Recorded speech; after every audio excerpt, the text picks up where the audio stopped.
President Bola Tinubu directs National Security Advisor to initiate engagement with key stakeholders towards resumption of oil production in Ogoniland River State. Yobe State Governor Mai Mala Buni tasked security agency to redouble effort to provide adequate security in the state. Dubai community in Katsina State fine-tunes measures to sustain peace deal with armed bandit. Malawi's former president Peter Mutharika wins last week's election in a huge comeback. Stay with us, we have more details on the stories.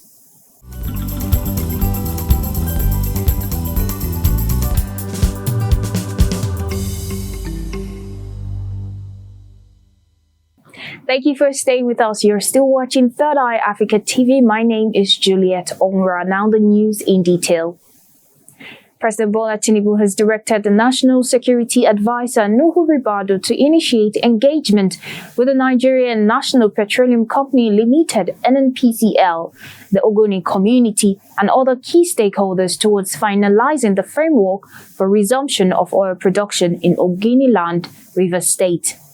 He gave the orders on Wednesday following the presentation of the report by the Presidential Committee on the Ogini consultation chaired by the Professor Don Baridam at the State House Assembly at the State House in Abuja. While commending the Baridam Committee for the dedication and wisdom its members demonstrated in guiding the process, the President urged the Ogini people to close rank and engage in dialogue as the government will do its best to safeguard their environment. He acknowledged the struggle and sacrifices made by the Ogini people in their quest for justice and environmental protection. The President assured the stakeholders of the government's determination to deploy the necessary resources to address the concerns of the Ogini people and achieve shared prosperity. He further conferred the posthumous national honors of Commander of the Order of the Niger (CON) on 4 members of the Ogini land who died in the struggle to ensure environmental protection of their land. They are Edward Kubani, Albert Bade, Samuel Ogaraj, and Theophilus Ogaraj. The President had in June conferred national honors on Ken Saro Wiwa and 8 other Ogani activists brutally killed by the Sani Abacha military regime. The River State Governor Siminalayi Fubara, who led the delegation, stated that the confidence-building measures implemented by the President had already led to an improvement in the work done on the East-West Road, among other projects. Yobe State Governor Mai Mala Buni has tasked security agencies operating in the state to reciprocate government's gesture by redoubling their effort to provide adequate security in the state.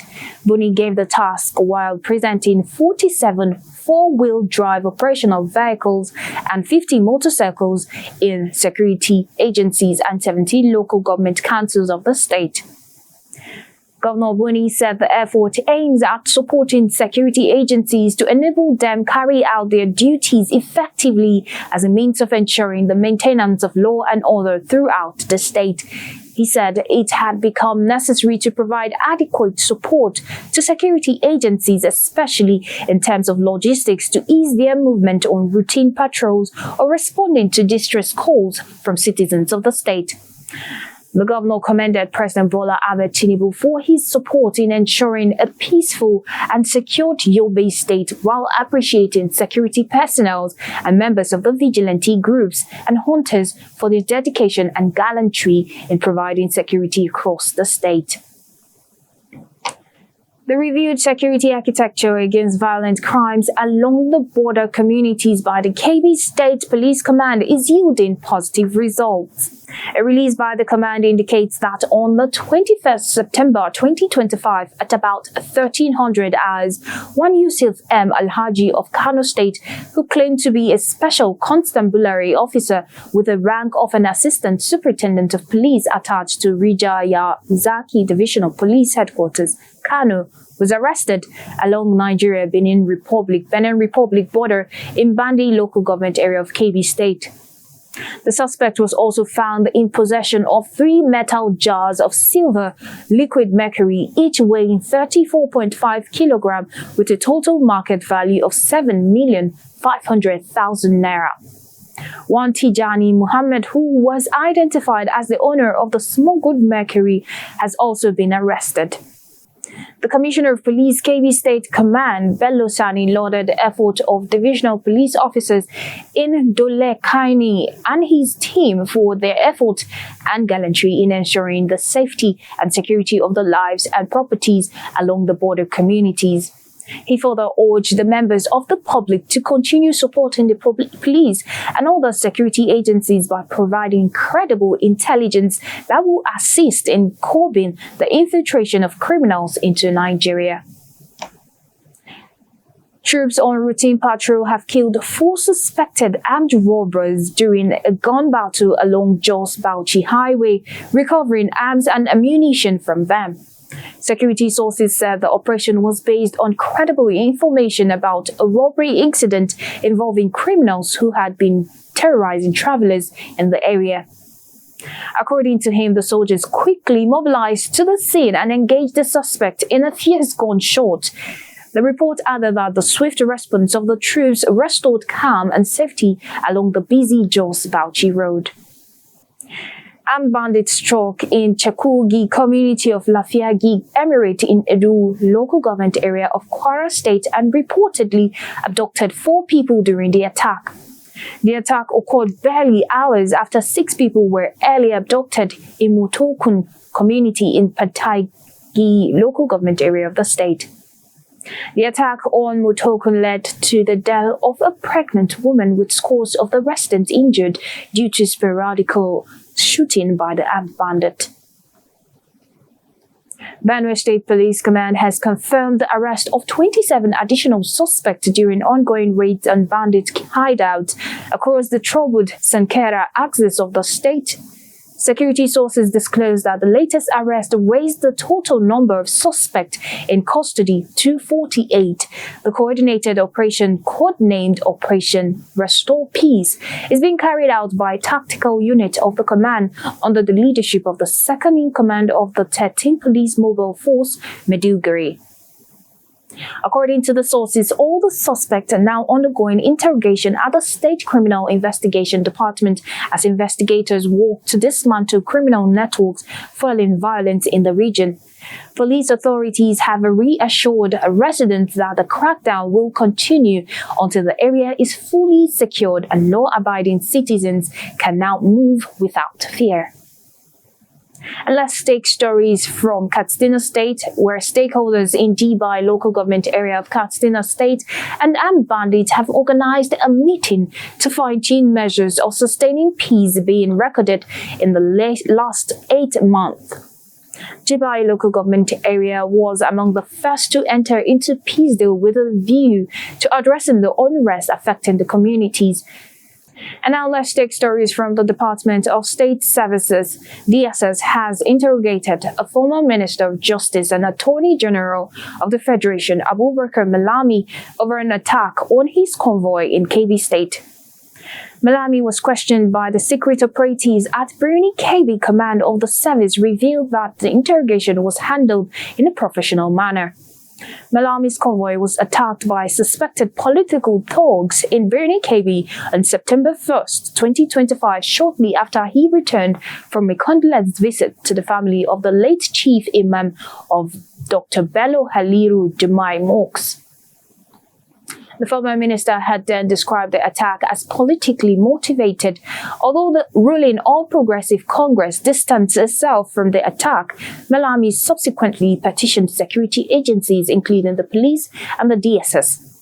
Given an update, Malami revealed that he was treated with dignity and respect, saying that he would remain committed to cooperating with the DSS to ensure that their investigation is carried out properly.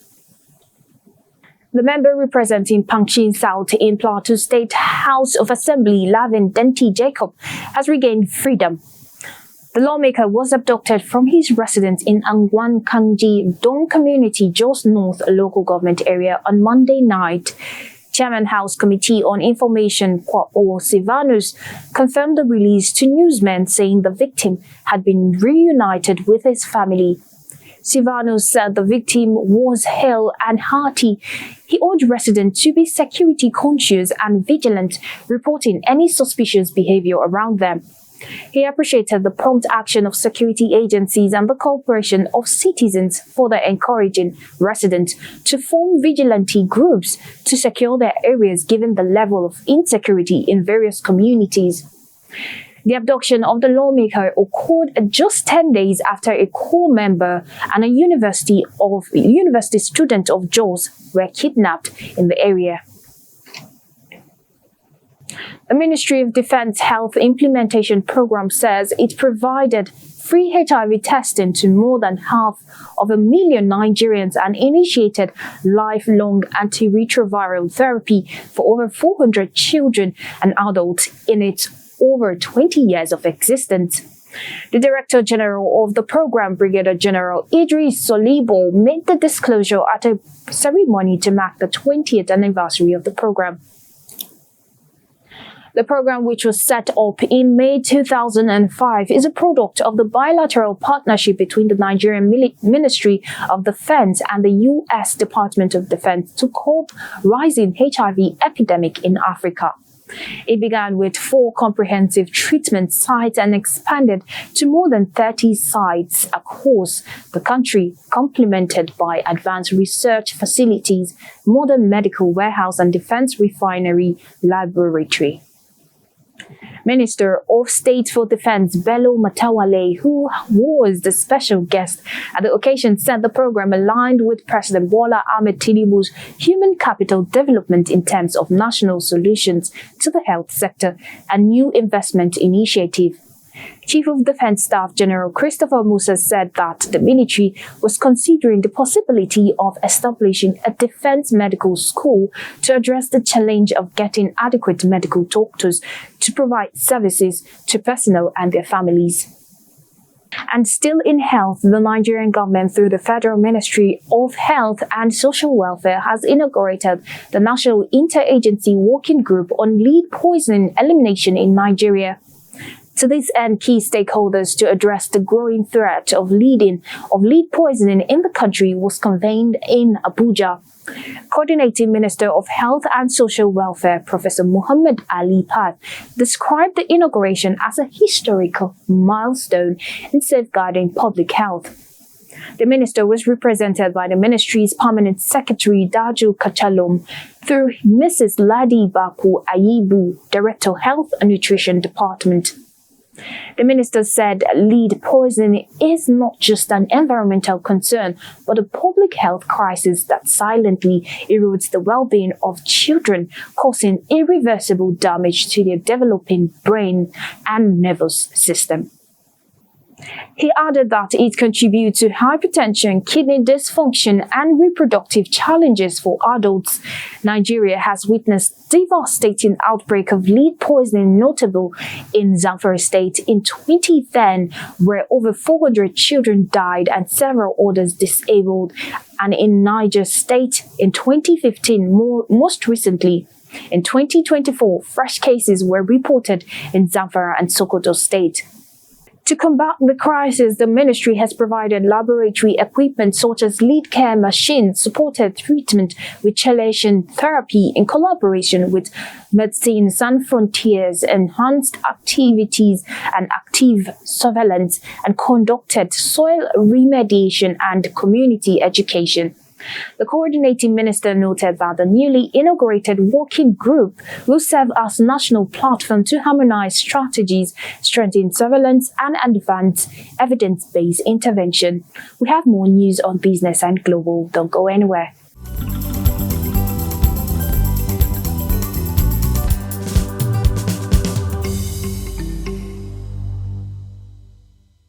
Welcome back from that short break. You're still watching Third Eye Africa TV. Now, more news in business.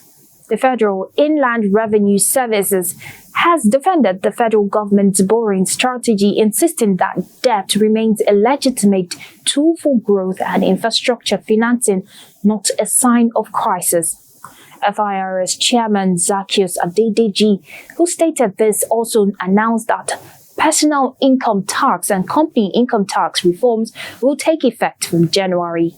Speaking on the government's fiscal strategy with State House correspondent Adedeji said the administration of President Bola Ahmed Tinubu ended the practice of ways and means financing through the Central Bank of Nigeria, converting the facility into structured federal loan.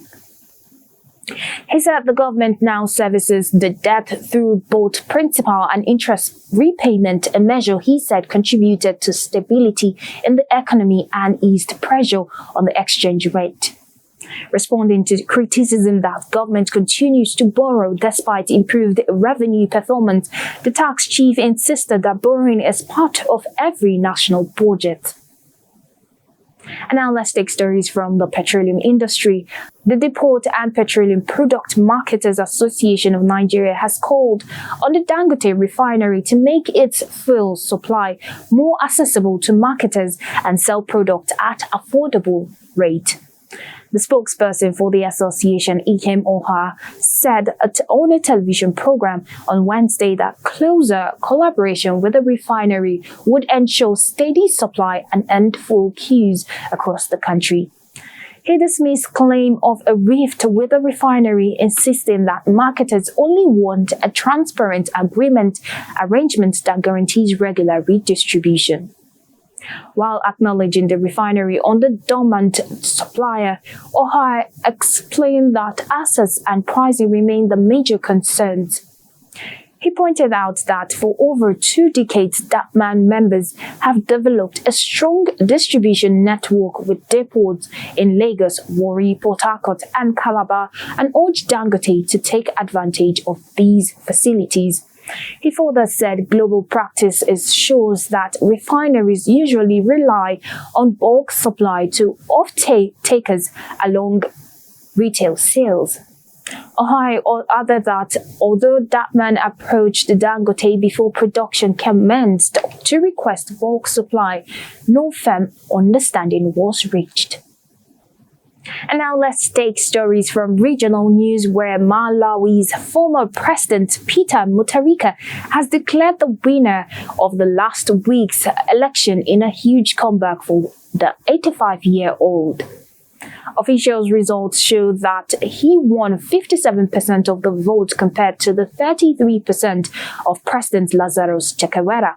Chakwera, a pastor before entering politics, considered defeat ahead of the final results being declared, phoning Mutharika to congratulate him on his historic win. Mutharika, a former professor of law, served as president from 2014 to 2020 when he lost to Chakwera by a wide margin. He will inherit an economy that is in deep crisis, with a severe shortage of fuel and foreign currency in the southern African state.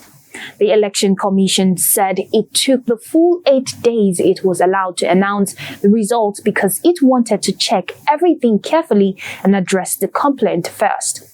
In his concession speech, Chakwera said that even though he had concerns about irregularities and anomalies, he was accepting the outcome out of respect for the majority of Malawians. At least 6 of the 11 West Africans deported to Ghana as part of the U.S. crackdown on immigration has been transferred to Togo. Their lawyers said the group was in the process of suing Ghana's government to prevent further deportation amid concerns over their security. Only 3 of those sent to Togo are Togolese. The nationalities of the other have not been disclosed. The deportees' lawyers have subsequently withdrawn their case against the Ghanaian government as it has been overtaken by event. However, they are still pursuing a separate case, arguing that their rights have been violated. The lawyers said the deportation had made it impossible for authorities to bring them before the court to justify their detention. We'll take a short break. We have a recap of our major stories.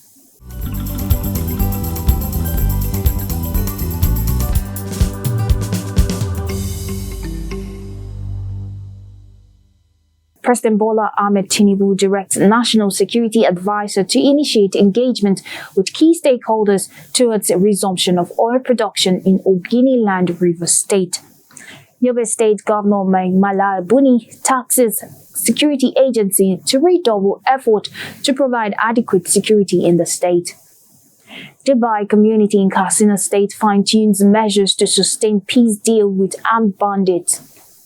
Malawi's former president Peter Mutharika wins last week's election in a huge comeback. And with that, we come to the end of the news at this hour. Thank you for staying with us here on Third Eye Africa TV. My name is Juliet Omara. Remember, stay informed, stay safe.